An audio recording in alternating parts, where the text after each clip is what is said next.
क्या supreme court उस पर कार्रवाई करने के लिए नहीं कहता? अगर वो इतने पुष्ट प्रमाण होते, इतनी ये जो साजिश रची जा रही थी और तीस्ता को पैसे दिए गए वगैरह वगैरह, तो सुप्रीम कोर्ट तो उस पर भी एक्शन लेता। फिर उसने उस पक्ष को नजरअंदाज कर दिया होगा। इस बात से मैं सहमत हूं। अभी मैंने 1 घंटे पहले एक और चैनल पर कहा था कि अगर किसी एनजीओ को, किसी सामाजिक कार्यकर्ता को कोई राजनीतिक दल किसी तरह का आर्थिक सहयोग करता है तो ये भारत के किसी कानून में अपराध नहीं है। इस वक्त भी हिंदुस्तान में राष्ट्रीय स्वयंसेवक संघ और उसके आनुषंगिक संगठनों के पास दुनिया भर से पैसा आ रहा है। वे दूसरों पर आरोप लगाते हैं एफसीआरए में संशोधन कर दिया। इसके बावजूद ये जानना कोई बहुत असंभव काम नहीं होगा कि कौन किसकी मदद कर रहा है। एनजीओ की मदद राजनीतिक दल करते रहे हैं, आगे भी करते रहेंगे। भारतीय जनता पार्टी और उसका पूरा तंत्र पिछले 8 सालों से सिर्फ आरोप लगाने का काम करता है। तो आप टाइमिंग का थोड़ा सा ध्यान करेंगे तो आपको याद आ जाएगा कि हर विधानसभा चुनाव से पहले या तो पाकिस्तान चुनाव में शामिल होने के लिए आता है भारतीय जनता पार्टी के न्योते पर, या आईएसआई आता है, या लश्कर तैयबा के आतंकवादी आते हैं। और कई बार तो इतने कायदे से आते हैं कि वे अपना टूर प्लान और पूरी संख्या भारतीय जनता पार्टी के राष्ट्रीय अध्यक्ष माननीय जेपी नड्डा जी को बताते हैं कि हम 200 लोग बिहार चुनाव के लिए रवाना हो चुके हैं। फिर बंगाल का चुनाव आ जाता है तो फिर उनको टूर प्लान बताते हैं आतंकवादी कि सर हम रवाना हो गए हैं, हम वहां पर वो रसम खाएंगे, बिहार आएंगे तो लिट्टी चोखा खाएंगे। तो जब हर चुनाव में भारतीय जनता पार्टी के मुद्दे मुसलमान, पाकिस्तान, लश्कर तैयबा, दाऊद इब्राहिम और मियाँ जी होते हैं, तो ये कैसे संभव था कि 2022 के गुजरात चुनाव में कोई एक मुस्लिम नाम ना आता। लक्ष्य करके देखिए कि अहमद पटेल का नाम खास तौर से इसमें लाया गया है। 2017 के चुनाव में माननीय नरेंद्र मोदी जी ने अपने भाषण में कहा था, तो क्या कांग्रेस मियां अब अहमद पटेल को सीएम बनाएगी? अहमद पटेल के नाम के साथ धीमन भाई जानते होंगे कोई मियां यहां आसानी से जुड़ता नहीं था उनके नाम के साथ। लेकिन माननीय प्रधानमंत्री ने कहा कि मियां अहमद पटेल को कांग्रेस मुख्यमंत्री बनाएगी। मानो भारत के संविधान में किसी मियां को मुख्यमंत्री बनाना अपराध हो, संविधान विरुद्ध हो। 50 साल पहले अब्दुल गफूर बिहार में सीएम बन गए थे। 40 साल पहले मेमूना सुल्तान असम की मुख्यमंत्री थी। महाराष्ट्र में अब्दुल रहमान अंतुले थे। लेकिन भारत का प्रधानमंत्री अपने नागरिकों से, गुजरात के वोटर से कह रहा था कि कहीं ऐसा तो नहीं है कि मियां को मुख्यमंत्री बना देगी कांग्रेस। तो ये मैंने सिर्फ भूमिका आपको इसलिए याद दिलाई कि एसआईटी की इस रिपोर्ट में तीस्ता सीतलवाड़ को अहमद पटेल के जरिए पैसे दिलवाना, इसमें केंद्र अहमद पटेल हैं और सोनिया गांधी हैं। तीस्ता सीतलवाड़ तो अब जेल चली गई, पता नहीं कब लौटेंगी या बाहर आएंगी कि नहीं आएंगी, सुधा भारद्वाज की तरह या तमाम और सारे लोगों की तरह। मेरा इसमें एक निवेदन यह है कि माननीय नरेंद्र मोदी की सरकार, भारतीय जनता पार्टी की सरकार सर्वशक्तिमान सरकार है। वो जिस तरह के आरोप पिछले 8 साल से लगाती आ रही है, वो सिर्फ आरोप लगाने का काम करती। आरोपी जेल क्यों नहीं जाते? 2017 के चुनाव में माननीय ने कहा, पवन खेड़ा ने भी याद दिलाया, मैंने 2017 में माननीय मोदी जी के इस आरोप पर कि जंगपुरा में कोई बैठक हुई थी, षड्यंत्र रचा गया था उसमें गुजरात चुनाव के लिए पाकिस्तान से मिलकर, जिसमें 10 साल प्रधानमंत्री रहा व्यक्ति डॉक्टर मनमोहन सिंह शामिल था, सेनाध्यक्ष रहे दीपक कपूर शामिल थे, कई पूर्व राजदूत शामिल थे। मैंने उसके दूसरे दिन लिखा था कि माननीय मोदी जी फौरन इनको जेल भेजिए। देश के कार्यकारी प्रमुख भारत के प्रधानमंत्री को अगर यह सूचना है कि जंगपुरा में एक साजिश पाकिस्तान के साथ मिलकर रची जा रही है, तो उसको किसकी और पड़ताल की जरूरत है मुकेश जी? डॉक्टर मनमोहन सिंह को जेल में होना चाहिए था 2017 से अब तक। लेकिन भारतीय जनता पार्टी पिछले 8 साल से सिर्फ आरोप लगाती है, खंबा छूकर भाग जाती है। और इस समय पर इस तरह के आरोपों पर मैं अपने देश की सामूहिक चेतना पर भी एक प्रश्न उठाना चाहता हूं। क्या गुजरात, क्या हमारा देश कभी पलटकर नहीं पूछेगा कि माननीय मोदी जी, आपने आरोप लगाया था मनमोहन सिंह पाकिस्तान से मिले हैं, ये जेल में क्यों नहीं है? आपने 2014 से पहले आरोप लगाया था रॉबर्ट वाड्रा जेल में होंगे, 8 साल हो गए, जेल में क्यों नहीं है? सोनिया गांधी, राहुल गांधी जेल में क्यों नहीं है? चूंकि हमारी सामूहिक चेतना को काठ मार गया है, इसलिए भारतीय जनता पार्टी के पास यह दुस्साहस है कि वो जो चाहे वो आरोप लगा सकती है, वो जो चाहे वो षड्यंत्र का नाम लेकर कुछ भी कर सकती है, कह सकती है। क्या इस देश ने युद्ध छेड़ रखा है नरेंद्र मोदी के खिलाफ जी, कि हर षड्यंत्र उन्हीं के खिलाफ होगा?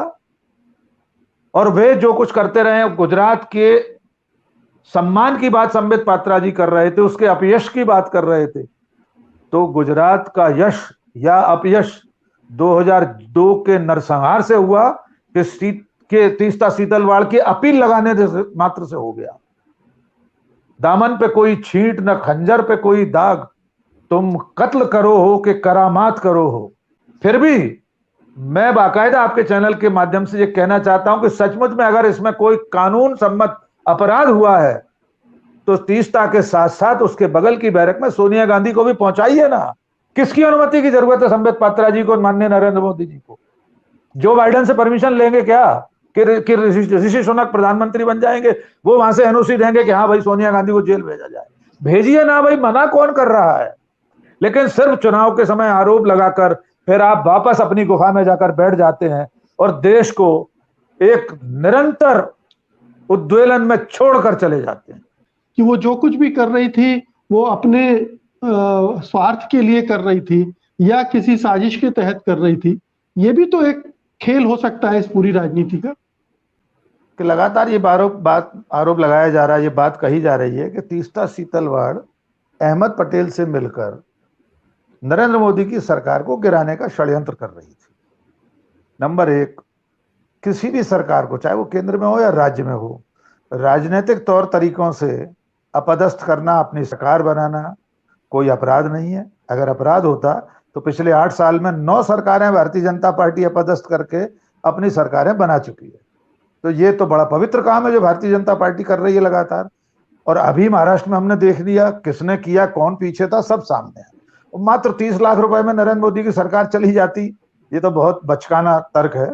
एक बात, आपने जिस एनजीओ के बारे में पूछा, जिन एनजीओ के बारे में पूछा, किसी भी सभ्य समाज में, लोकतांत्रिक समाज में जो काम विपक्षी दल करते हैं उससे थोड़ा सा अलग हटकर लोगों के मुद्दों के लिए लड़ना, जन सरोकारों के विषयों को उठाना, नागरिकों की लड़ाई लड़ना, अलग अलग क्षेत्रों में, कोई महिलाओं के क्षेत्र में काम करता है, हिमांशु कुमार आदिवासियों के लिए काम कर रहे हैं, बहुत सारे ऐसे। के खिलाफ एफआईआर कर दी गई, मेधा पाटकर के खिलाफ एफआईआर हो गई। वे मान लीजिए बांध के डूब क्षेत्र में आने वालों के लिए लड़ रही थी। तो अंततः किसी भी सभ्य समाज में विपक्ष के अलावा भी जो समानांतर आंदोलन छेड़ने वाली ताकतें होती हैं वे एनजीओ होती हैं। चूंकि भारतीय जनता पार्टी पिछले 8-10 साल से ये महसूस कर रही थी कि विपक्ष के जो दल हैं और नेता हैं वे जनता की लड़ाई नहीं लड़ पा रहे और एनजीओ लड़ रहे हैं, लगातार मुद्दे उठा रहे हैं, चाहे वो तीस्ता सीतलवाड़ सुप्रीम कोर्ट तक पहुंची हो, चाहे मेधा पाटकर नर्मदा के मुद्दे पर पहुंची हो सुप्रीम कोर्ट तक, या कहीं भी धरने बैठ जाती हो। तो ये लोग इनके माथे पर शिकन लाने का काम कर रहे थे, जबकि ये ऐसा करते हुए भूल जाते हैं कि आज वे सत्ता में हैं ही एनजीओ की दम पर। 2014 से पहले जितने आंदोलन दिल्ली में हुए थे, चाहे अन्ना का आंदोलन हो, चाहे निर्भया का आंदोलन हो, वे सब एनजीओ की भीड़ और उनके मुखौटों के ही तले हुए थे, भले ही उसके पीछे विवेकानंद फाउंडेशन रहा हो या आरएसएस की ताकत रही हो।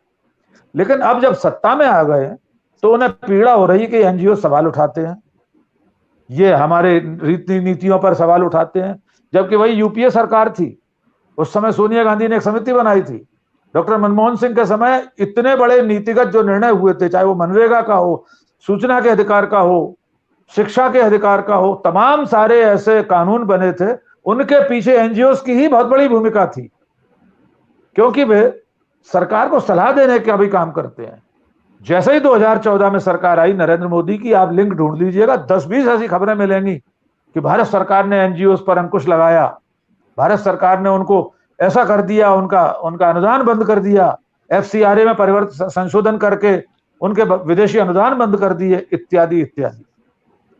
और उसमें एक संशोधन यह भी कर दिया कि अगर आप एफसीआरए के नियमों के तहत विदेश से कोई अनुदान लेंगे तो सरकार विरोधी आंदोलन में आप एनजीओ शामिल नहीं हो पाएंगे। ये संशोधन हुआ उस कानून में। तो एनजीओ से इनकी तकलीफ अकेली तीस्ता सीतलवाड़ के कारण नहीं है, बहुत सारे ऐसे लोग हैं जो सरकार से सवाल पूछते हैं। वे 2014 से पहले भी सवाल पूछते थे, लेकिन अब चूंकि इनका मूल विचार ही लोकतांत्रिक नहीं है, उन्हें हर सवाल पूछने वाला बुरा लगता है, उनके कृत्यों पर, उनकी बोली बानी पर, उनकी कथनी करनी पर सवाल पूछने वाले लोग उन्हें बर्दाश्त नहीं है।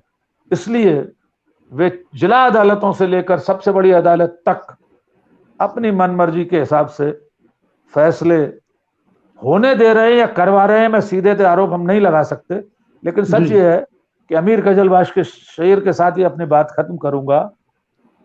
उसी का शहर, वही मुद्दई, वही मुंसिफ, हमें यकीन था हमारा कसूर निकलेगा। तो इस वक्त वही मुद्दई है, वही मुंसिफ है और ये देश उनका शहर है, तो हम सब लोग कसूरवार हैं। वे जो चाहे वो आरोप लगा सकते हैं, हम सजा भुगतने के लिए अभिशप्त है। मुकेश जी। जी राकेश जी, अंतिम वक्तव्य। जी, मैं शीतल जी की बात से सहमत हूं कि सत्ता लगातार बीच बीच में टेस्ट करती रहती है। हम लोग जब स्कूल कॉलेज में पढ़ते थे तो रसायन शास्त्र में, केमिस्ट्री में लिटमस पेपर टेस्ट होता था, उसके बाद एक सोडियम रिंग टेस्ट होता था। तो ये लोग लिटमस पेपर टेस्ट की सीमा को पार कर चुके हैं, अब ये सोडियम रिंग टेस्ट लगाते हैं और उसके बाद सीधे सीधे इन्हें जो करना होगा उस पर आ जाएंगे। मैं शीतल जी की इस बात से भी सहमत हूं कि ये सरप्राइज एलिमेंट देने का बहुत शौक है, शगल है माननीय मोदी जी को और उनकी पार्टी को। तो नीरेंद्र जी जो कह रहे हैं कि ये कभी गिरफ्तार नहीं करेंगे, किसी दिन सरप्राइज एलिमेंट के रूप में हमारे सामने होगा कि सोनिया गांधी या राहुल गांधी हवालात में बैठे। उन्हें अब इसकी चिंता भी नहीं है। मैंने जो अपने पहले शुरुआती कमेंट में कहा था कि राष्ट्र की सामूहिक चेतना पर प्रश्न है तो वो सही और गलत का निर्णय करना भूल चुकी है। इस बीच में आप सब लोगों ने मुझे पर्याप्त डरा दिया है कि ये सरकार विंडिक्टिव बदला लेने वाली है। नीरज जी ने कह दिया, मैं तो सिर्फ माननीय मोदी जी को एक चिट्ठी लिखी थी मैंने कि साबरमती आश्रम का स्वरूप न बदला जाए। उस अपराध में मैं दिन भर हवालात में रहा साबरमती में, तो आगे भी मैं तैयार हूं इसके लिए। क्योंकि मुकेश जी ने कहा है कि कोई शेर के साथ अपनी बात खत्म करूं, तो मैं दुष्यंत कुमार के जरिए कुछ कहना चाहता हूं कि देखिए, हम लोग रोज रात को सोते हैं, लगता है कल सवेरे फिर एक नया कोई ऐसा बवाल आ जाएगा कि देश फिर विचलन में चला जाएगा। तो रोज जब रात को 12 का गजर होता है, यातनाओं के अंधेरे में सफर होता है, सैर के वास्ते सड़कों पर निकल आते थे, अब तो आकाश से पथराव का डर होता है। तो इस अमृत काल में, मोदी जी के काल में आकाश से पथराव की संभावना और बची है, वो भी पता नहीं किस दिन होने लगेगी। बस इतना ही। जी